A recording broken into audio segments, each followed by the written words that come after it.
Hey everyone, I'm in beautiful Nagoya, Japan, and you can see exactly where we are here. We have this spaceship Aqua and the Mirai Tower. It's like a sort of Eiffel Tower of Nagoya. And I have been here for about a month, not in Nagoya specifically, but in Japan.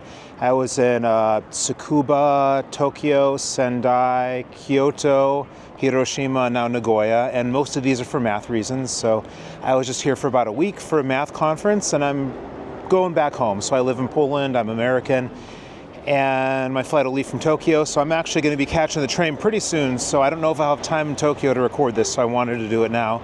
So as much as there are many things I liked here, there's also several things that I don't. So some of these could change with deeper understanding of Japan or the language or anything. So I'm just going to read these off in no particular order. They're just kind of written as notes in my phone. And let's cross the street while we still can,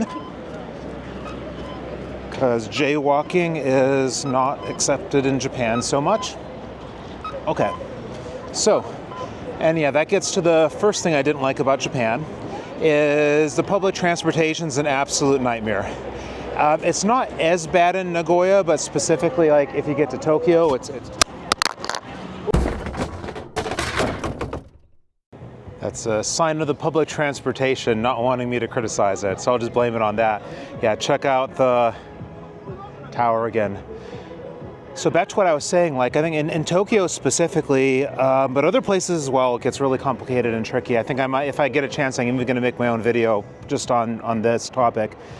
But it's so difficult to know if you don't have a special card, to know how much you need to pay actually making these switches and changes.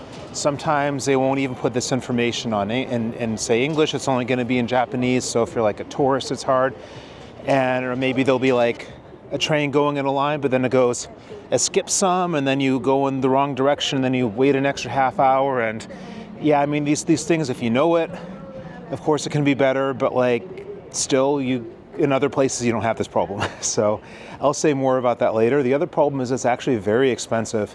So a lot of other places, you can get a week pass or month or other things, and I just find myself constantly filling up my transportation card. And it looks like we can't go through here, so we're gonna go around the other way. So I found especially that I just really tire myself out a lot just going through the transportation. Next thing, and this is kind of personal, so it's very difficult to get really any sort of bread at all, especially not high quality bread. Cheese is really rare. What else? There was something else I was thinking. And then everything is fried. So this is basically second point, some complaint about the food. So I don't see why everything needs to be fried. Can I get something a boneless, skinless chicken breast that's been grilled, or a grilled salmon fillet or something like that? So you have things like sashimi and sushi that are, not cooked. And then you want something cooked and it's just fried and all this stuff. And after being here a week, it's really been kind of difficult. And Poland is really good for the bread, so I think I'm a little bit spoiled, and I'm just comparing to that country. This is pretty nice right here. Yeah, check that out. There's some music playing from there, so we're going to go on the other side. That's why I kind of went the other way anyways, because I didn't want to get hit with some copyright thing. So, I don't want to criticize the food too much in that sense, because there is some nice stuff here. I had a much harder time in India, but I'm definitely going to be happy to be back in Poland. I think I'm going to eat very clean, have to run off all the stuff for all the fried food and all the various other things I've been having. So that's the second thing that I don't like, and that's that's somewhat of a personal taste. People here, I'm sure, probably are more often lactose intolerant, for example. Maybe that's why there isn't as much cheese. And yeah, the other point is it's another food thing. Fruit is available, and I think it can be fairly tasty, but it's actually really expensive. And I mentioned this in the good video, in general, the food isn't so expensive here, but I noticed fruit is just crazy expensive. They're also selling some strawberries, and the price is just astronomical, and I think even the bananas were pretty expensive. So that's kind of unfortunate for me, because I get a large amount of calories from fruit, so that's a little annoying. And here's the tower coming up again. Okay, So, next thing, and this is really annoying. I mean, this is kind of very me specific. Drones are legal, but they're extremely restricted. And this is one of the dumbest, stupidest things. So, like, I mean, I can kind of be open and say, okay, well, there's different perspectives and looking on things. Some culture's different, but this is just dumb. This is not something where it's dangerous. It's, I don't know. There's no proven track record for there to be any really good reason for this, and there's all kinds of just bureaucratic nonsense you need to go through to just legally do a flight, and then heavy fines to go through if you don't do it right. I mean, this doesn't make anybody's life better. So this is not nice. I've been let's look at the water here. I mean, the only positive of this, I've been getting to play with my 360 camera a bit more. But yeah, I think just even in the cities themselves, I think it's like totally not allowed in like any of the large cities. So this isn't something that harms people, despite like myths so that it supposedly could. Like, it doesn't actually happen. So this is just stupid. Okay, next thing, yeah. So I kind of already mentioned that the public transportation is really expensive, but just generally getting around, like taxis as well. So you're constantly dropping money into the buses or the metro or whatever, and then, well, you want to get around with the taxi. That's also expensive. And I totally did not mention this, because this is also one of the most important points about the public transportation. There is absolutely no excuse for this. There is no way to get around at night. And this is so ridiculous, because you see there's a demand. Like, you look at the last couple trains, there's tons and tons of people there. People do actually want to get around at night, but you can't. And I mean, even in Poland, anywhere you go in Poland, there's a night bus system, and a whole bunch of other places. So I heard some people say, oh, no, it's a good thing, because otherwise people would make you work too late. And I don't see how toxic work culture should be attempted to be solved by like crippling the public transportation system. Like, this is just, it's dumb. I mean, that is a real problem here, and something needs to be done about it, but not that.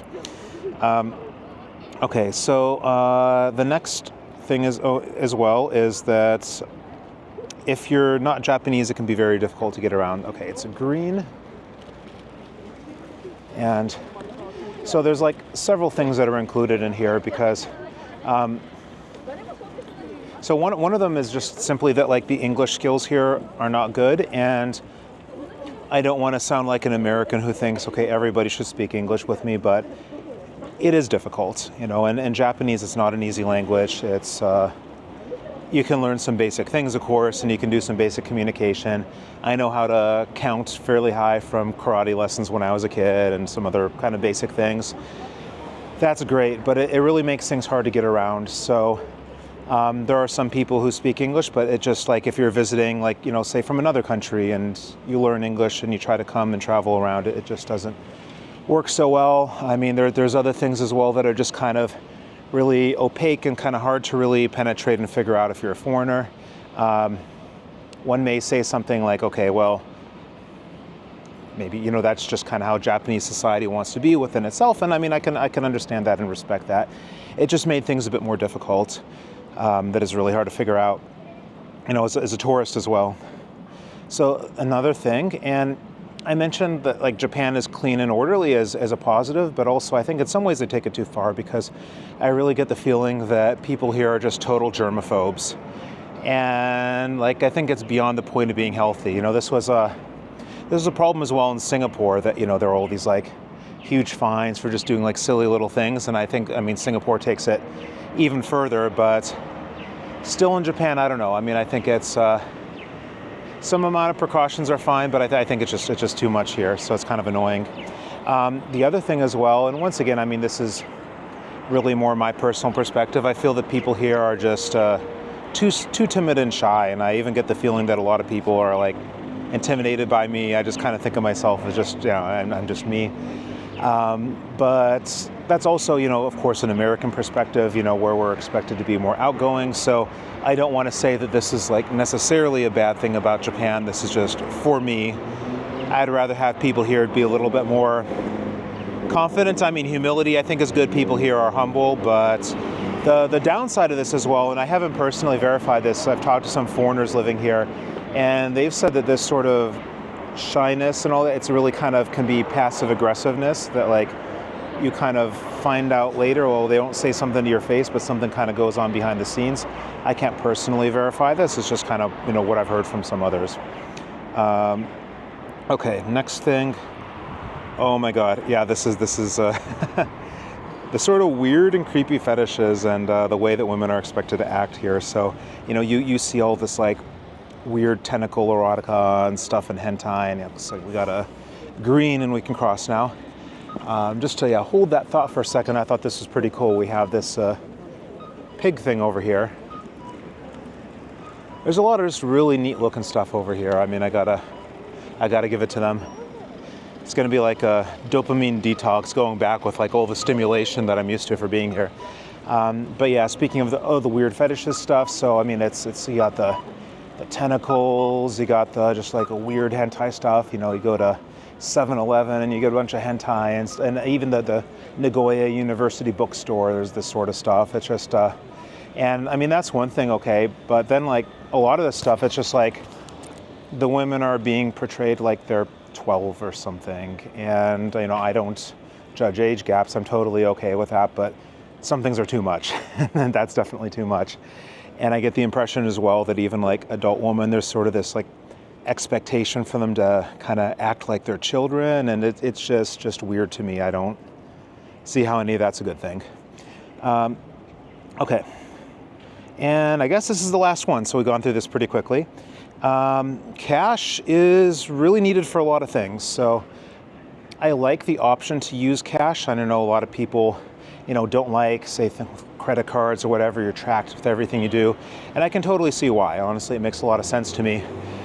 But there's a lot of stuff where you really need cash to use, and often your credit card might not work, and then if you try to withdraw money, there's also a good chance that doesn't work either. So Diego, who was one of the guys at the math conference, he ran into the problem. He didn't bring US dollars to exchange, so he was trying to withdraw money from the ATM, and it didn't work. So there's some weird thing where like certain ATMs, for God knows what reason, they only work to withdraw foreign funds during local bank business hours.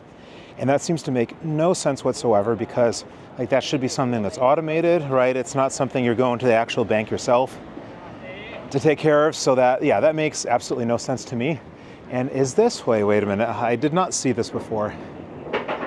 Kids bar. Well, I wonder, I don't know what the drinking age is. The drinking age here 12 also? Maybe that's what that is. And actually, am I walking? I think I'm actually getting pretty close to the hotel I was staying at. It's somewhere around here. But anyways, those are just kind of the things that I noticed so far that from my perspective are negatives. I'm curious to hear what everyone else thinks. If I were to stay here longer and get more like involved in Japanese culture and everything, I'm sure I might have a different perspective on these. But there's just kind of a month of dealing with this whirlwind trip all over the place and figuring things out. So I need to go back to Tokyo in not too long, so I need to eat something, get my luggage, and make it to the train station. So that's going to be it for now. So usual, like, comment, subscribe, share, just all this type of stuff helps with the algorithm. Check out the list of the reasons why I do like Japan. Hopefully I can get this video up about why the Tokyo Metro sucks. But overall, I do actually like my trip here, so don't get this impression that like this means that I didn't enjoy it. I'm really, really, really glad I came here. And that's it for now.